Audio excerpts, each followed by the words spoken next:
Hello guys, welcome to Moriya medical education. आज की lecture में हम लोग बात करेंगे एम्ब्रियोलॉजी के बारे में। एम्ब्रियोलॉजी होता क्या है, उसके अंदर कौन कौन से कॉमन टर्म्स हैं, उन सब चीज़ों के बारे में आज हम लोग डिस्कस करेंगे। प्रीवियस लेक्चर में हम लोग बात किए थे फेजेज ऑफ मेचुरल साइकिल, जिसमें कि 3 फेज था। फर्स्ट जो फेज था हमारा वो था मेचुरल फेज या फिर ब्लीडिंग फेज जिसे बोलते थे। सेकेंड वन था प्रोलिफरेटिव फेज या फिर फॉलिकुलर फेज उसे हम लोग बोलते थे। और थर्ड वन था लास्ट हमारा सिक्रीटरी और लुटियल फेज। तो उसके बारे में डिटेल में हम लोग पढ़े थे। अगर आप लोग नहीं वीडियो देखे हैं तो जा करके देख सकते हैं, लिंक डिस्क्रिप्शन में दे दिया गया है। तो आगे हम लोग अब बात करते हैं एम्ब्रियोलॉजी के बारे में। तो एम्ब्रियोलॉजी के पढ़ने के अंदर सबसे पहले हम लोग इसके कुछ कॉमन टर्म्स है जिसको हम लोग स्टडी करते हैं, तभी हम लोग को आगे समझ में आ पाएगा। तो फर्स्ट जो टर्म है हमारा वो है कंसेप्शन एज। कंसेप्शन एज बोलते किसको है? Conception age. तो कंसेप्शन एज का मतलब है जब बेबी कंसीव करती है कोई भी मदर या लेडी, उस टाइम के पीरियड से ले करके जब तक जो है बेबी डिलीवर नहीं हो जाता है तब तक के पीरियड को हम लोग कंसेप्शन एज बोलते हैं। तो इसको हम लोग लिख सकते हैं, it is the time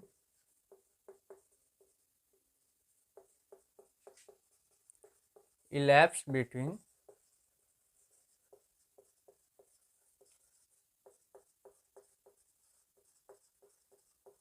it is the time elapsed between the day of the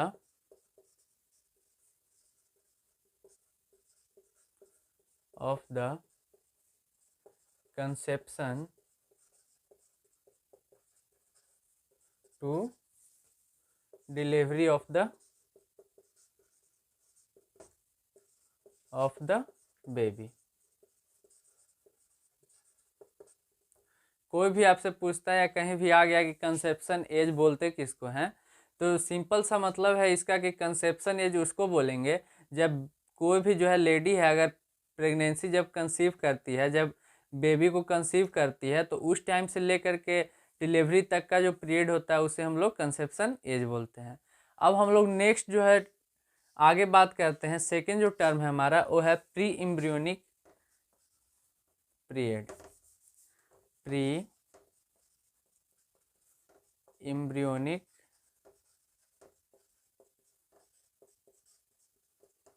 period.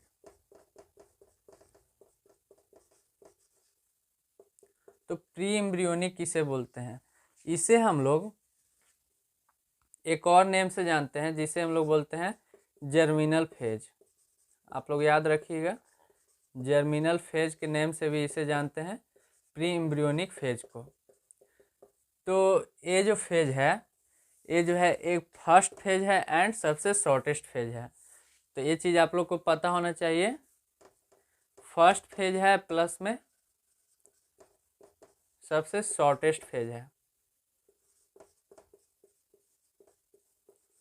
इसलिए शॉर्टेस्ट फेज बोलते हैं क्योंकि ये जो पीरियड है, ये जो पीरियड है चलता है कब से? Fertilisation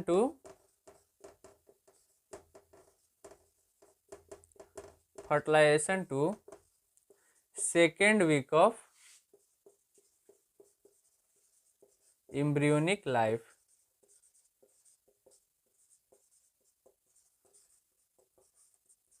first and shortest phase इसलिए बोलते हैं कि जो फर्टिलाइजेशन से लेकर के ओनली 2 वीक तक का एम्ब्रियोनिक लाइफ के पीरियड को हम लोग प्री एम्ब्रियोनिक पीरियड बोलते हैं। मतलब ये 2 सप्ताह तक चलता है, इसलिए हम लोग शॉर्टेस्ट फेज इसे बोलते हैं। अब हम लोग आगे बात करते हैं कि एम्ब्रियोनिक पीरियड किसको बोलते हैं। प्री एम्ब्रियोनिक तो हो गया, embryonic period.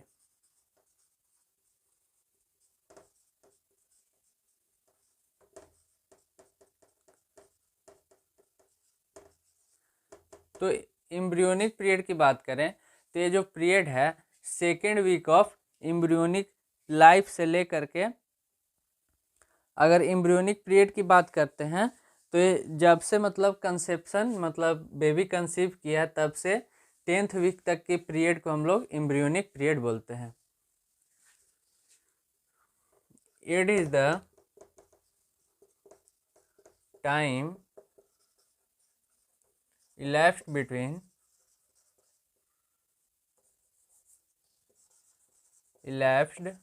between conception to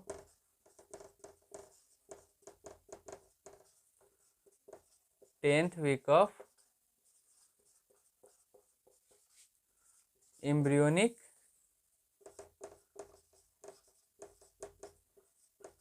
life. तो ये तीनों टर्म आप लोग क्लियर हो गया होगा। कंसेप्शन एज किसे बोलेंगे, तो जब जो है बेबी कंसीव करती है कोई भी लेडी, उस टाइम से लेकर के डिलीवरी तक का जो पीरियड होता है उसे हम लोग कंसेप्शन एज बोलते हैं। कोई पूछेगा प्री एम्ब्रियोनिक पीरियड क्या है, तो प्री एम्ब्रियोनिक पीरियड को हम लोग जर्मिनल फेज भी बोलते हैं, और ये जो है फर्स्ट एंड सबसे शॉर्टेस्ट फेज होता है। इसलिए शॉर्टेस्ट फेज बोलते हैं क्योंकि ये ओनली 2 वीक का पीरियड चलता है। फर्टिलाइजेशन से लेकर के second week of embryonic life तक के पीरियड को हम लोग प्री एम्ब्रियोनिक पीरियड बोलते हैं। और एम्ब्रियोनिक पीरियड की बात करें तो ये जो है it is the time elapsed between conception to 10th week of embryonic life. Conception से लेकर के 10th week of embryonic life तक का जो पीरियड है उसे हम लोग एम्ब्रियोनिक पीरियड बोलते हैं। अब हम लोग आगे बात करते हैं कि फीटल पीरियड क्या होता है, फीटल एज क्या होता है। 3-4 टर्म और हैं जिनके बारे में हम लोग डिस्कस अभी करेंगे। तो फर्स्ट जो हमारा है fetal period.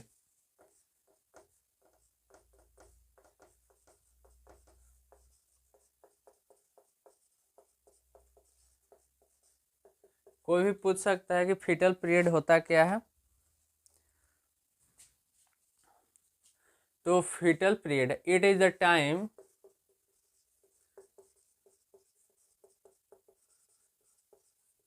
elapsed between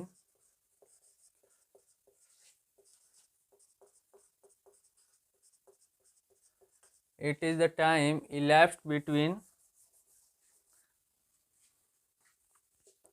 the time of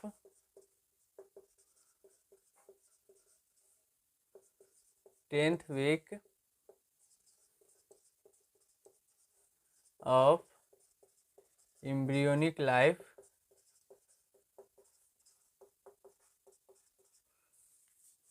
to till birth. तो यहाँ पर एक चीज़ आप लोग समझिएगा कि जैसे हम लोग ने बात किया था कि प्री एम्ब्रियोनिक जो पीरियड थी वो फर्टिलाइजेशन से लेकर के सेकेंड वीक तक थी।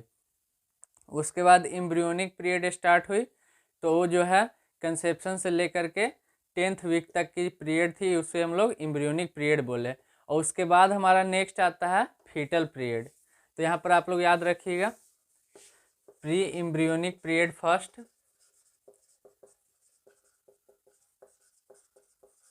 पीरियड, उसके बाद एम्ब्रियोनिक पीरियड,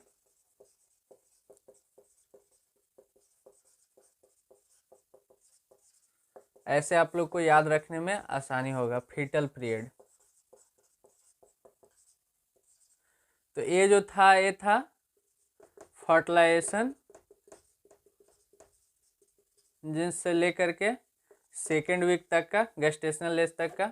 उसके बाद एम्ब्रियोनिक था, एम्ब्रियोनिक कंसेप्शन टू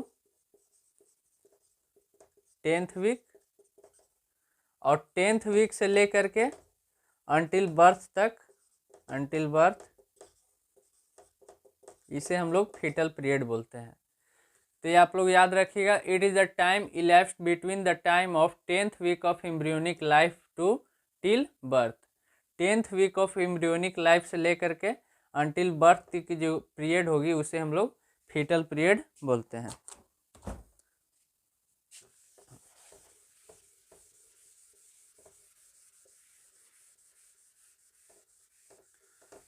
अब हम लोग आगे बात करते हैं फीटल एज के बारे में। ये फीटल पीरियड था और फीटल एज। अगर हम लोग को फीटल एज पता करना है तो कैसे करेंगे, तो अगर इसकी बात करें इट इज द टाइम, इसको छोड़ दीजिए, डायरेक्ट यहाँ से याद रखिए कि जो एम्ब्रियो है एम्ब्रियो का जब फर्टिलाइजेशन हुआ था, फर्टिलाइजेशन से ले करके अब तक का जो पीरियड है उसे हम लोग फीटल एज बोलते हैं। मतलब इसको आप लोग लिख सकते हैं, the age of the embryo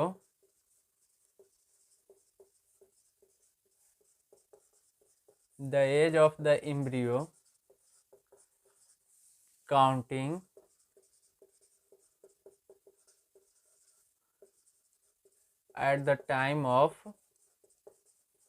at the time from fertilization.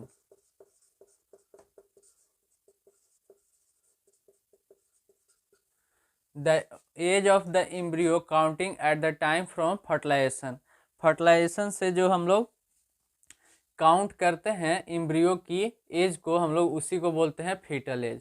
मतलब कहने का मतलब है कि वैसा जो है एज, जैसे कि फर्टिलाइजेशन मान लीजिए हुआ, फर्टिलाइजेशन से ले करके अंटिल अब तक का जो पीरियड है उसे हम लोग फीटल एज बोलते हैं। जैसे स्पर्म और ओवम फ्यूज हुआ, फ्यूज होने के बाद जो है फर्टिलाइजेशन हुई, तो फर्टिलाइजेशन से ले करके अब तक की जो पीरियड है उसे हम लोग फीटल एज बोलते हैं। इसके बाद हम लोग आगे अब बात करते हैं गेस्टेशनल पीरियड के बारे में।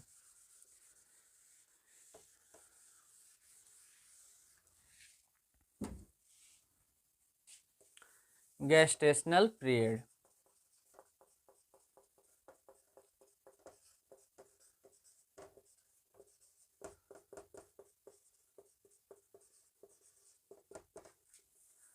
तो गेस्टेशनल पीरियड का मतलब होता है it is the time period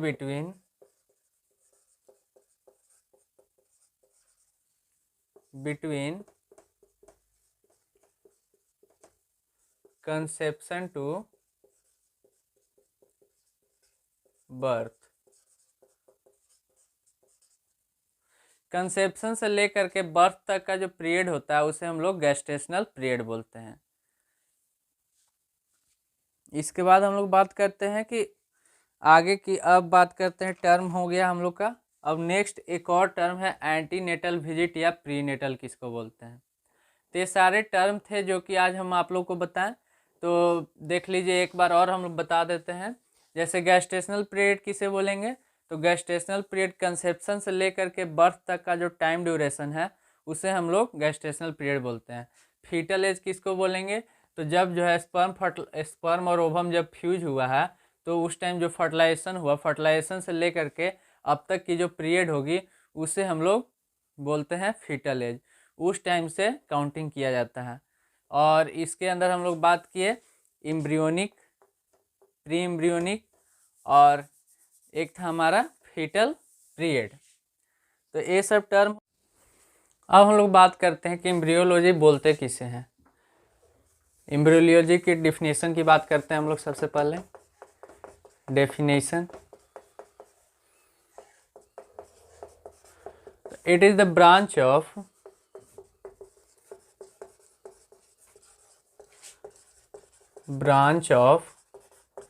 obstetrics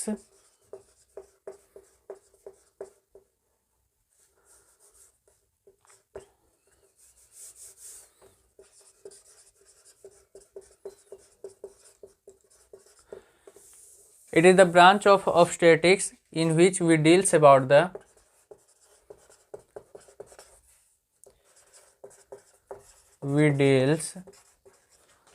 from conceive of pregnancy to 10th week of embryonic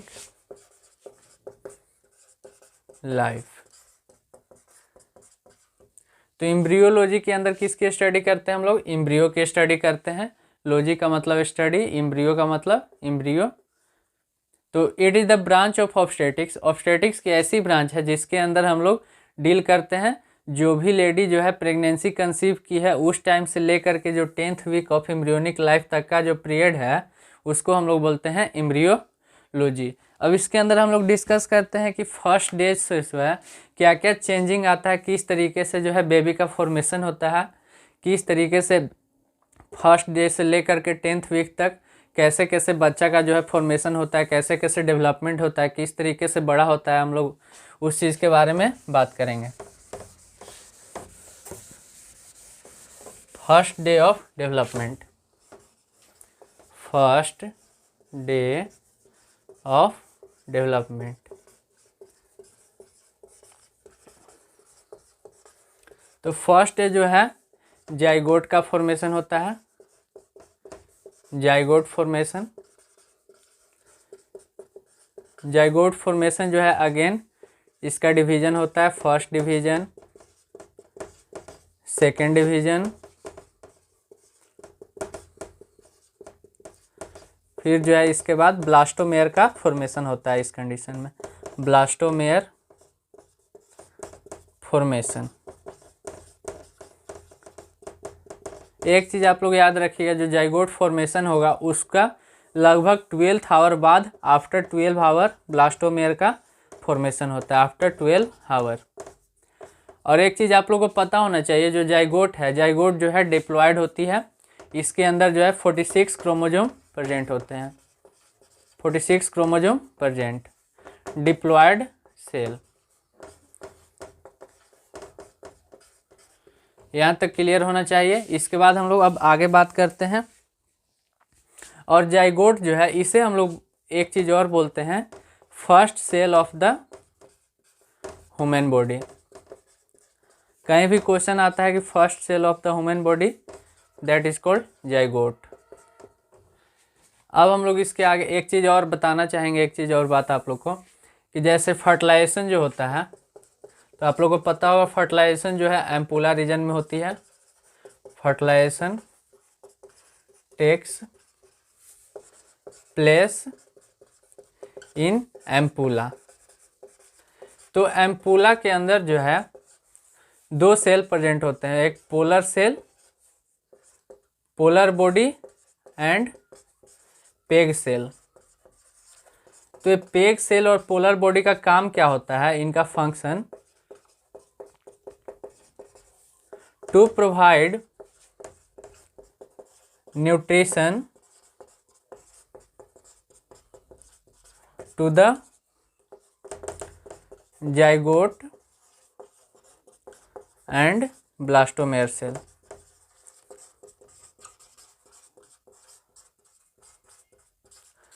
तो पूछता है कि जो जाइगोट और ब्लास्टोमेयर का फॉर्मेशन हो रहा है, वो आगे जाकर के जो डिवीजन हो रहा है, तो इसको एनर्जी की ज़रूरत होगी, एनर्जी रहेगा तब ना आगे जाकर के डिवीजन होगा, डिवाइड करेगा। तो इसको एनर्जी कौन प्रोवाइड करता है, तो एम्पुला रीजन के अंदर जो है पोलर बॉडी और पेग सेल प्रेजेंट होते हैं, जो कि न्यूट्रिशन प्रोवाइड करते हैं जाइगोट और ब्लास्टोमेयर को। अब इसके आगे हम लोग बात करते हैं अब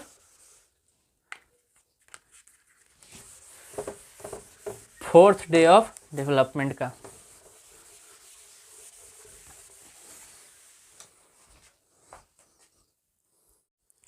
तो फोर्थ डे ऑफ डेवलपमेंट में क्या होता है कि इसके अंदर जो है इट डेवलप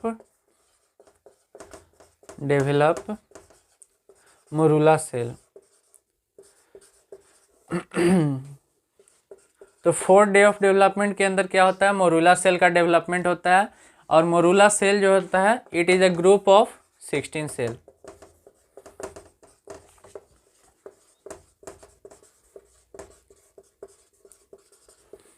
फर्स्ट डे हम लोग क्या देखे थे, जाइगोट का फॉर्मेशन हो रही थी। और फोर्थ डे में कौन सा सेल का फॉर्मेशन हो रहा है, तो मोरूला सेल का फॉर्मेशन हो रहा है, जो कि कितने सेल का बना हुआ है, it is a group of 16 cell. अगर हम लोग इसकी अब स्ट्रक्चर की बात करते हैं, कोई पूछता है कि जो मोरूला सेल है उसका स्ट्रक्चर कैसा होता है, तो मेल बेरी लाइक उसका स्ट्रक्चर होता है, मेल बेरी लाइक।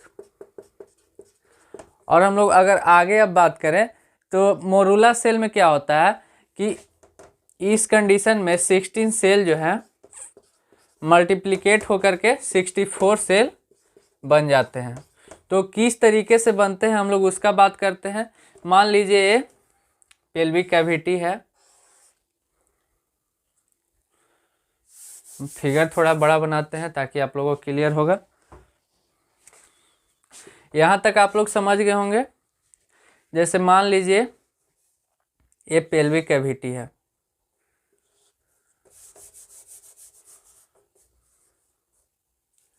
यहीं पर समझिए ये पेल्विक कैविटी है।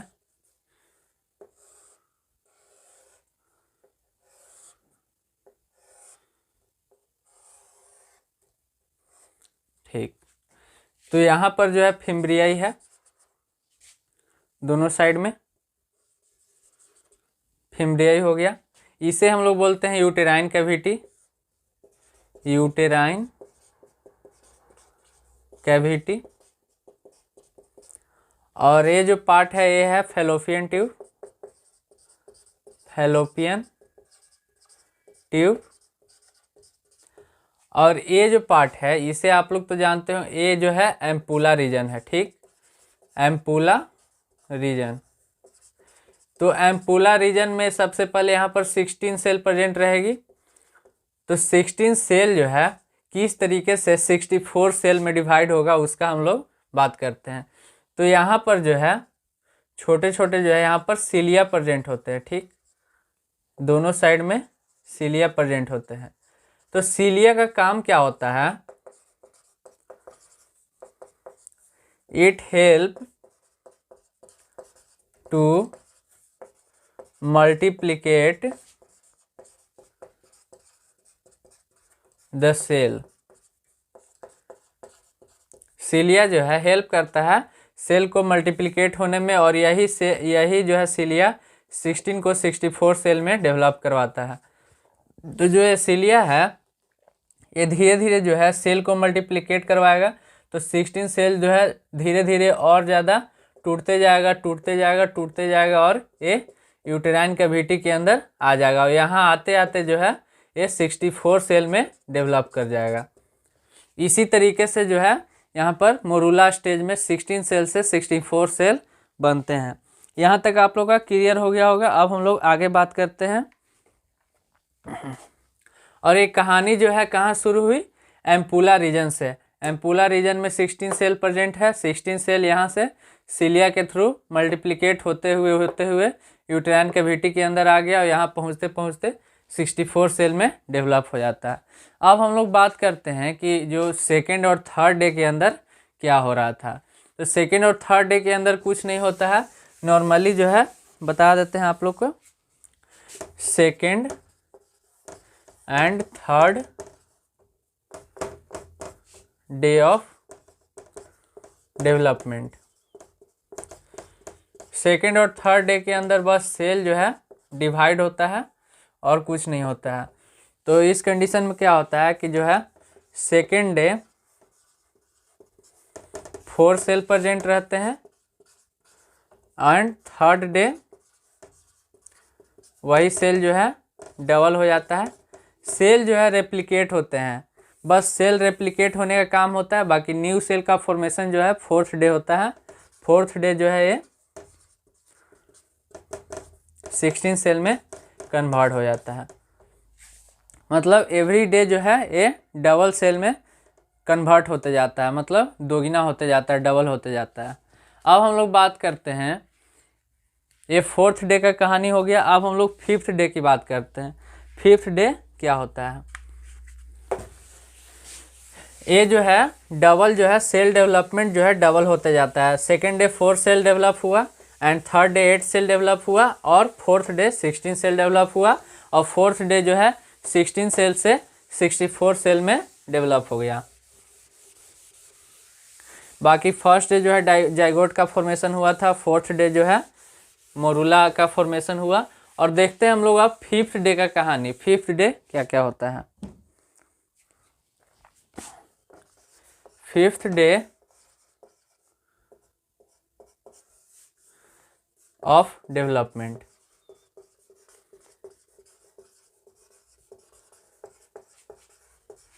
फिफ्थ डे क्या क्या डेवलपमेंट होता है उसका हम लोग बात करेंगे। तो इसमें अगर कोई भी पूछता है तो कौन सा सेल का डेवलपमेंट होता है, तो ब्लास्टूला, या फिर इसी को हम लोग बोलते हैं ब्लास्टोसिस्ट सेल। Blastocyst cell. कोई भी पूछता है कि 5th डे में कौन सा सेल का डेवलपमेंट होता है, तो ब्लास्टूला का डेवलपमेंट होता है, और उस जिसे हम लोग ब्लास्टोसिस्ट सेल बोलते हैं। और ये जो है आगे जा कर के 2 पार्ट में डिवाइड होती है। ये डिवाइडेड इनटू 2 पार्ट।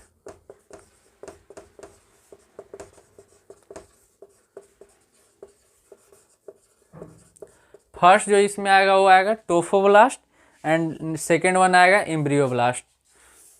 क्या बोले, फर्स्ट जो है एम्ब्रियोब्लास्ट,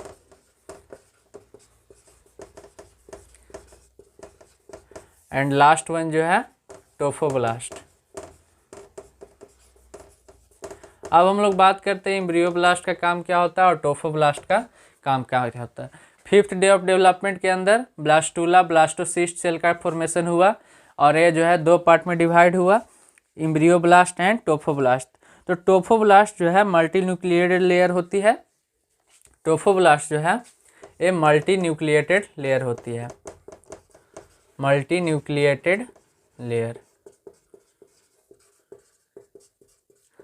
इसमें हम लोग अगर बात करें तो देखिए इसको समझते हैं, एम्ब्रियोब्लास्ट और टोफोब्लास्ट को। तो एम्ब्रियोब्लास्ट के अंदर अब हम लोग इसमें देखते हैं एम्ब्रियोलॉजी के अंदर, ये मान लीजिए ये सेल है, ठीक। तो सेल जो है और बड़ा बनाते हैं इसको, ये सेल है मान लीजिए, ठीक। तो सेल में जो है मान लीजिए लेयर है ऐसे, तो इससे जो अंदर की जो है पार्ट, इसे हम लोग बोलते हैं inner cell mass, inner cell mass. और ये जो बाहर वाली पार्ट है इसे हम लोग बोलते हैं आउटर सेल मास। तो इनर सेल मास जो है ये डेवलपमेंट करती है किसका, एम्ब्रियोब्लास्ट का, एम्ब्रियोब्लास्ट। एंड जो आउटर सेल मास है ये डेवलप करता है टोफोब्लास्ट को। तो अब पूछे एम्ब्रियोब्लास्ट का काम क्या है, तो ये जो है एम्ब्रियो को बनाने में हेल्प करती है। एम्ब्रियोब्लास्ट जो है एम्ब्रियो का फॉर्मेशन करती है, और टोफोब्लास्ट जो है प्लासेंटा का फॉर्मेशन करता है, प्लासेंटा फॉर्मेशन। तो यहाँ तक आप लोग क्लियर होगा 5th डे ऑफ डेवलपमेंट में क्या हुआ। कोई भी पूछेगा कौन सा सेल का डेवलपमेंट होता है, तो ब्लास्टूला सेल का डेवलपमेंट होता है। ये कितने पार्ट में डिवाइड है, तो 2 पार्ट में डिवाइड है। फर्स्ट है हमारा एम्ब्रियोब्लास्ट एंड सेकंड है टोफोब्लास्ट। टोफोब्लास्ट जो है मल्टी न्यूक्लिएटेड लेयर होती है, बहुत सारे इसमें न्यूक्लियस जो है न्यूक्लिएटेड लेयर जो है प्रेजेंट रहते हैं। और सेल के बात करें तो सेल के अंदर वाली जो लेयर है उसे हम लोग इनर सेल मास बोलते हैं। इनर सेल मास जो है एम्ब्रियोब्लास्ट का फॉर्मेशन करती है, एम्ब्रियोब्लास्ट जो है एम्ब्रियो का फॉर्मेशन करेगी। आउटर सेल मास जो है टोफोब्लास्ट का यहाँ निकलता है, टोफोब्लास्ट निकलता है, टोफोब्लास्ट जो है प्लासेंटा का फॉर्मेशन करता है। अब हम लोग इसमें बात करते हैं, एक जो है टर्म आती है जोना हैचिंग। कोई भी पूछेगा जोना हैचिंग क्या होता है, जोना हैचिंग एक टर्म है जिसको हम बता दे रहे हैं। तो मान लीजिए ये ओवम है, ठीक। जो अंदर वाली जो बाहर वाली जो पार्ट है इसे हम लोग बोलते हैं कोरोना रेडिएटा, और ये जो अंदर की पार्ट है इसे हम लोग बोलते हैं जोना पेलुसिडा। तो जो ओवम है हमारा ये, तो ओवम का जो आउटर लेयर है उसे हम लोग क्या बोलें, कोरोना रेडिएटा, और जो अंदर की लेयर है उसे हम लोग बोलते हैं जोना पेलुसिडा। तो ये जो है कोरोना रेडिएटा के अंदर जो है मिलियन स्पर्म जो है प्रेजेंट रहते हैं। ये भी याद रखिएगा, मिलियन स्पर्म जो है इसके अंदर जो है प्रेजेंट रहते हैं। तो जोना हैचिंग का सिंपल मीनिंग है, जब जोना पेलुसिडा जो है ब्रेक डाउन हो जाता है तो उसी कंडीशन को, उसी को हम लोग बोलते हैं जोना हैचिंग। मतलब ब्रेक डाउन ऑफ